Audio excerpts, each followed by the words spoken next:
అందరికీ జైబీ. నా పేరు ఓపులరాజు, మాలమానాడు జిల్లా అధ్యక్షుడిని. ఈరోజు డాక్టర్ బిఆర్ అంబేద్కర్ జయంతి కనుక ఘనంగా ఇవాళ అర్చన జరిగింది. అలాగే పోలారం వేసి కేక్ చేయడం కూడా జరిగింది. ఆయన రాసిన రాజ్యాంగంలో మనం ఈరోజు ఉన్నామంటే ఆయన రాజ్యాంగం రాసిన వల్ల ఆడవాళ్ళకైతేనేమి మగవాళ్ళకైతే ఒక్కటి ఆయన రాసిన రాజ్యాంగం వల్లనే మనం ఇలా ఉన్నాము. ఈరోజు ఆడవాళ్ళకైతే ఆయన ప్రత్యేకంగా న్యాయస్థానంలో ఓటు హక్కు కోసం అయితేనేమి, పని గడియలు 8 గంటల కోసం అయితేనేమి ఆయన చేసిన పోరాటం మామూలు కాదు. ఆయన కోసము ఎంత దూరమైన రాజ్యాంగం కోసం పోరాటం అని చెప్పి తెలియజేస్తాను.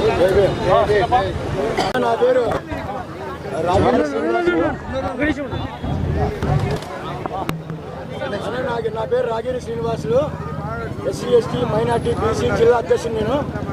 మన అంబేద్కర్ అంటే ఓ దేవునితో సమానం. మనకు మాల ఎలిగిల సుగాల వాళ్ళందరికీ దేవునితో సమానం. మనమంతా కొంచెం పండగలాగా జరుపుకుంటున్నాం. ఇది పండగలాగా ఎప్పుడు జరగండి. ఈరోజు భారీగా జరిగింది. మన పోలీస్ స్టేషన్లు అయితేనేమి, ఎంఆర్ఓ ఆఫీసులు అయితేనేమి, మొత్తం మన హాస్పిటల్ అయితేనేమి, స్కూల్ అయితేనేమి, అంతా మహానుభావుడు భిక్ష మనకు. ఈ రోజు మహానుభావుని పేరు తెలుసుకొని మనం కొద్ది పండుగ చేసుకుంటున్నాం. జై భీమ్, జై భీమ్.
Bulandshahr.